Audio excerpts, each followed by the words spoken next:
नमस्कार बंधुगण बंधु मैंने आपण मान समस्त को आज ज्योतिष कार्यक्रम को स्वागत। आज ज्योतिष कार्यक्रमटी धनु राशि व्यक्ति विशेष मानक पई बहुत गुरुत्वपूर्ण अटे, बहुत ही खास अटे। कारण आज ये वीडियो रे आमे माने धनु राशि मासिक राशिफल उपरे विस्तार भाव में आलोचना करिबा। धनु राशि व्यक्ति विशेष मानक पई एही जून 2025 टी किपरि रही से विषय में विस्तार भाव में आलोचना करिबा। धनु राशि व्यक्ति विशेष मानकर स्वास्थ्य, शिक्षा, प्रेम जीवन, वैवाहिक जीवन, भाग्य, क्यारियर एवं व्यापार वाणिज्यर स्थिति किपरि रही जून मास 2025 रे से विषय में विस्तार भाव में आलोचना करिबा। नवग्रहंकर स्थिति मध्य देखिबा। नवग्रह आपण को केउं प्रकार फल प्रदान करिबारे सक्षम हेबे। शेष अशुभत्व प्रदान करुवा ग्रह मानकर किछि विशेष प्रतिकार मध्य वीडियो शेष रे आमे जानिबा। तबे बंधु माने वीडियोटी को आग को बढ़िबा पूर्वरु जदि आपण मानकर धनु राशि होइथाए तेबे वीडियोटी को स्किप न करी थरे मात्र शेष पर्यंत निश्चिंत देखंतु एवं वीडियो को गोटे लाइक करी चैनल टी को सब्सक्राइब कर दियंतु। आपण माने जदि सच्चा हृदय ईश्वर को भक्ति करुथांती, विश्वास करुथांती तेबे भक्ति एवं श्रद्धार सहित कमेंट बॉक्स रे जय माँ लक्ष्मी, जय श्री जगन्नाथ अवश्य लिखि दियंतु। तेबे बंधु माने आसंतु आरंभ करिबा आज रही कार्यक्रम को, जहाँकि जन्म राशि एवं चंद्र राशि उपरे संपूर्ण आधारित अटे। तो राशि चक्र 12 गोटी राशि मध्यरु 9 नंबर राशि अर्थात नवम राशि होची धनु राशि एवं धनु राशि राशिधिपति होचंती देवगुरु बृहस्पति। तो बंधु माने सर्वप्रथमे आसंतु जानि नेबा ए जून मासर आरंभ रे नवग्रहंकर स्थिति किपरि रहिछि आपनकर कुंडली रे। राहु आपनकर तृतीय भाव रे विराजमान अछंती, शनि आपनकर चतुर्थ भाव रे विराजमान अछंती, शुक्र आपनकर पंचम भाव रे विराजमान अछंती, बुध एवं सूर्य आपनकर षष्ठ भाव रे विराजमान अछंती, देवगुरु बृहस्पति आपनकर कुंडली रो सप्तम भाव रे विराजमान अछंती, मंगल आपनकर अष्टम भाव रे विराजमान अछंती एवं केतु आपनकर नवम भाव रे विराजमान अछंती। तो बंधु माने सर्वप्रथम आसंतु जानि नेबा आपनकर स्वास्थ्य किपरि रहिबो ए जून मास आरंभ रे। तो बंधु माने कुंडली प्रथम भावटी होइथाए आपनकर स्वास्थ्यर भाव, आपनकर इम्यूनिटी सिस्टम रो भाव। तो आपनकर प्रथम भावर अधिपति होचंती देवगुरु बृहस्पति। देवगुरु बृहस्पति आपनकर कुंडली सप्तम भाव में विराजमान अछंती। तो गुरु सप्तम भाव में रही आपनकर कुंडली प्रथम भाव को दृष्टि देउछंती। तो बंधु माने गुरु जेतेबेले आपनकर कुंडली षष्ठ भाव में थिले तो आपनकर इम्यूनिटी सिस्टम टिके डाउन रहुतुला, आपनकर स्वास्थ्य प्रायतः खराब रहुतुला, विशेषकर liver, digestion, stomach related infection ए भली जिनिस सब देखा देउथिला।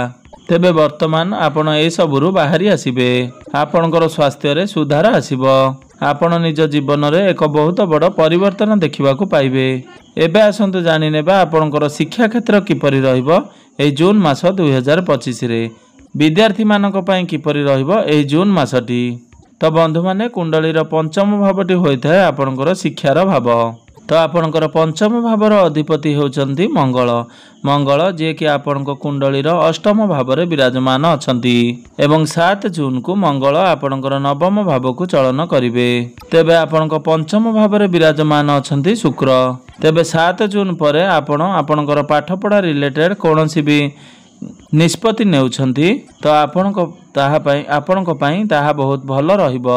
एहा सहित मंगल जेतेबेले आपनकर नवम भाव में प्रवेश करिवे तो आपनकर शिक्षा क्षेत्र पई बहुत भलो समय आसीजिवो। तो जदि 7 जून परे आपनकर कोनोसी एग्जाम रहिछि तो एग्जाम आपनक पई निश्चिंत भाव में भलो रहिबो। जदि आपण एडमिशन नेबा पई चाहुचंती किबा फॉर्म फिलअप करबा को चाहुचंती तो 7 जून परे आपण ताहा निश्चय करंतु। तेबे 7 जून परे आपनकर पाठपढ़ार स्थिति बहुत भल रहिबो। 7 जून पूर्वरु पाठपढ़ारे आपनकर माइंड डाइवर्ट हेबो। गेमिंग, ऑनलाइन ए सब क्षेत्र रे आपण अधिक समय बिताइबे। निज सांगसाथी सहित बुलाबुली खेलाखिली रे अधिक समय बिताइबे। किंतु 7 जून परे आपनकर पाठपढ़ा बहुत भल रहिबो। सेथि पई आपण आपनकर पाठपढ़ा को नै कोनोसी भी प्लानिंग करबा को चाहुचंती तेबे 7 जून पर निश्चय करंतु।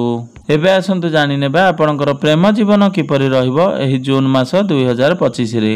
तो बंधु माने कुंडलीर पंचम भावटी शिक्षार भाव हेबा सहित पंचम भावटी आपणकर होइथाय प्रेम जीवनर भाव, आपणकर संतानर भाव। तो आपणकर पंचम भावर अधिपति हेउछन्ति मंगल। मंगल आपणक कुंडलीर अष्टम भावरे विराजमान अछंती एवं 7 जून को मंगल आपणकर नवम भाव को चलन करिवे। तेबे आपणकर प्रथम भावर अधिपति गुरु आपणकर सप्तम भावरे अछंती एवं शुक्र आपणकर पंचम भावरे अछंती।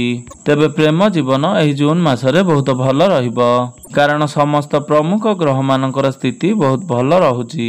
जदि पूर्वरु आपणक प्रेम जीवन रे कोनोसी प्रकार समस्या लागि रहितिला, आपणक मध्यरे मिसअंडरस्टैंडिंग थिला बा मिस कम्युनिकेशन हेउथुला, तो वर्तमान आपण ए सबरे सुधार देखिबाकू पाइबे। आपणक मध्यरे अंडरस्टैंडिंग भल रहिबो, आपणक मध्यरे फीलिंग्स बढ़िबो, आपण परस्पर को बुझी पारिबे। एवं 7 जून को मंगल जेतेबेले आपणक त्रिकोण को चली आसीबे बा भाग्य भाव को चली आसीबे, तो आपणकर प्रेम जीवन आहुरी अधिक भल रहिबो। एहा परे प्रेमर कारक ग्रह शुक्र आपणकर पंचम भावरे विराजमान अछंती। तो निश्चिंत भावरे एही जून मासरे आपणकर प्रेम जीवन बहुत भल रहिबो। एबे आसंतु जानि नेबा आपणकर वैवाहिक जीवन किपरि रहिबो एही जून मास 2025 रे। तो बंधु माने कुंडलीर सप्तम भावटी होइथाय आपणकर वैवाहिक जीवनर भाव, आपणकर जीवन साथींकर भाव। आपणकर सप्तम भावर अधिपति होउछन्ति बुध। बुध आपणक कुंडलीर षष्ठ भावरे विराजमान अछंती, किंतु 6 जून को बुध आपणकर सप्तम भाव को चली आसीबे। तो एही जून मासटी प्रत्येक क्षेत्ररु आपणकु शुभ फल प्रदान करिवो, कारण प्रत्येक ग्रह मानकर स्थिति कुंडली रे बहुत भल रहुची। 6 जून को बुध जेतेबेले आपणकर सप्तम भाव को आसीबे, तो सेठारे रही आपणकर पंच महापुरुष योग निर्माण करिवे। तो आपण दुई जण मिसी किछि प्लानिंग करि पारंती, केउआडे बुलाबुली करबाकू आपण प्लानिंग करि पारंती, किंबा फैमिली प्लानिंग करि पारंती। पूर्वरु आपणक वैवाहिक जीवन रे जहाँ भी किछि समस्या चालुथुला बा आपणक मध्य रे कोनोसी मिस अंडरस्टैंडिंग थिला, से सब किछि रे सुधार आसीबो। तो आपणकर वैवाहिक जीवन सुखमय हेबो। एबे आसंतु जानि नेबा सबुठार महत्वपूर्ण विषय वस्तु आपणकर भाग्य, क्यारियर एवं व्यापार वाणिज्यर स्थिति किपरि रहिछि एही जून 2025 रे। तो बंधु माने कुंडलीर नवम भावटी होइथाय आपणकर भाग्यर भाव एवं दशम भावटी होइथाय आपणकर कार्य क्षेत्रर भाव एवं सप्तम भावटी होइथाय आपणकर व्यापार वाणिज्यर भाव। तो आपणकर नवम भावर अधिपति हेउचंती सूर्य। सूर्य आपणकर षष्ठ भावरे विराजमान अछंती एवं 15 जून को सूर्य आपणकर सप्तम भाव को आसीबे। तेबे कुंडलीर षष्ठ भावरे सूर्यंकर गोचर भल बोली माना जाई थाए। 15 जून पूर्वरु आपणको आपणकर भाग्य एतेटा सपोर्ट करिवो नाही, किंतु 15 जून परे सूर्य जेतेबेले आपणकर सप्तम भाव को चली आसीबे, तो सेतेबेले आपणको आपणकर भाग्य पूरा सपोर्ट करिवो। तो जदि भाग्य संबंधित आपण कोनोसी भी कार्य करिबा को चाहुथले बा किछि बड़ जिनिस क्रय करिबा को चाहुचंती बा आपण कोनोसी डिसिजन नेबा को चाहुचंती, किछि शेयर मार्केट स्टॉक मार्केट रे इन्वेस्टमेंट करिबा को चाहुचंती, तो सेति पई 15 जून परर समय बहुत भल रहिबो। तो 15 जून परे आपणको आपणकर भाग्यर पूर्ण मात्रा रे साथ मिलिबो। एबे आसंतु जानि नेबा आपणकर क्यारियर किपरि रहिबो एही जून मास 2025 रे। तो बंधु माने कुंडलीर दशम भावटी होइथाय आपणकर कार्य क्षेत्र तथा क्यारियर भाव। तो आपणकर क्यारियर भावर अधिपति होचंती बुध।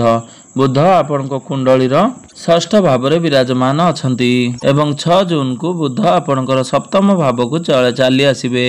तेबे 6 जून परे आपणकर कार्य क्षेत्र बहुत भल रहिबो। कार्य क्षेत्र रे आपण बहुत शांत रहिबे, बहुत पोलाइट रहिबे, आपणकर कम्युनिकेशन स्किल्स बहुत भल रहिबो एवं आपणकर काम करिवार शैली बहुत भल रहिबो, कारण आपणकर दशम भावर अधिपति बुध आपणकर सप्तम भावरे रही आपणकर प्रथम भाव तथा लग्न भाव को देखिबे। गुरुंकर दृष्टि मध्य प्रथम भाव उपरे रहुची। तो आपणकर माइंड बहुत शार्प रहिबो। पूर्वरु आपणकर माइंड डाइवर्ट रहउतला किंतु वर्तमान आपण स्टेबल रहिबे। तबे जून मासटी आपणकर कैरियर पई बहुत भलो रहउची। कार्य क्षेत्र रे आपनको प्रशंसा मिलिबो, अचीवमेंट मिलिबो। आपणकर कार्य क्षेत्र रे प्रमोशन होई पारे। आपणकर जहा सब टार्गेट रहिची टार्गेट कंप्लीट होई जिवो। एवं जेउ मानक पाखरे कोनोसी काम कार्य नाही बा चाकरी नाही तो 15 जून पर आपनको चाकरी मिलिबार बहुत अधिक संभावना बनुअछि। तबे चाकरी पई आपण चेष्टा जारी रखंतु। तो जून मासटी आपनको पई सर्वोत्तम रहउची। तो आपनको प्रत्येक क्षेत्र रे सफलतार प्राप्ति हेबा पई जाउछि। तेबे आपनको राशि रे शनि अढेई चालू अछि। तेबे आपनको कुंडली रे शनि भलो स्थिति रे थांती किबा मित्र राशि रे विराजमान थांती बा स्व राशि रे थांती तो निश्चिंत भावरे शनि आपनको बहुत भलो फल प्रदान करिवे। किंतु शनि जदि आपनको कुंडली रे खराब स्थिति रे थांती बा शत्रु राशि रे विराजमान थांती बा दुर्बल स्थिति रे थांती किबा पीड़ित अवस्था रे थांती तो आपनको पई ताहा टिके अधिक प्रेशर रहिबो। आपनको पई सब किछि स्ट्रगल करिवाकू पड़िबो। आपनको ऊपर अधिक रेस्पोंसिबिलिटी बढ़ी जिवो। मानसिक चिंता, पारिवारिक चिंता, विभिन्न प्रकार समस्या देखा देबो। तो व्यापार वाणिज्यर कथा हेबा जदि व्यापार वाणिज्य एही जून मासरे बहुत भलो रहिबो। कारण 6 जून को बुध आपणकर सप्तम भाव को चली आसीबे। तो व्यापार रे आपणकर ग्रोथ हेबो, आपणकर इनकम बढ़िबो, आपणकर फाइनेंशियल ग्रोथ हेबो। आपण निजर बिजनेस को आगो को बढ़ाई पारंती। आपण जदि बिजनेस रे कोनोसी इन्वेस्टमेंट करंती तो सेथिरे मध्ये आपणको लाभ प्राप्ति हेबो। तो बंधु माने एबे आसंतु जानि नेबा किछि विशेष उपाय विषय रे जे उपाय गुडिक करबा द्वारा आपणको शुभ फल प्राप्ति हेबा सहित जो अशुभत्व गुड़िक रोचे से गुड़िक खंडन हेबो एवं आपणकर भाग्य रे उन्नति हेबो। आपण प्रत्येक दिन हनुमान चालीसार पाठ अवश्य करंतु एवं प्रत्येक दिन शनिंकर बीज मंत्रर जप 108 थर जप करंतु।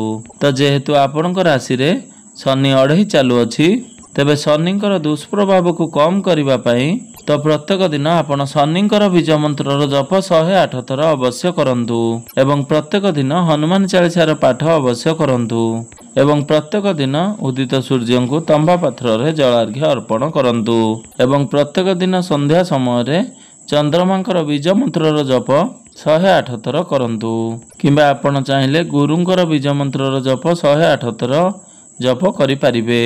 कारण गुरु हेउचंदी आपणकर राशि रा अधिपति। तो बंधु माने आपणकर जीवन मंगलमय हो एहा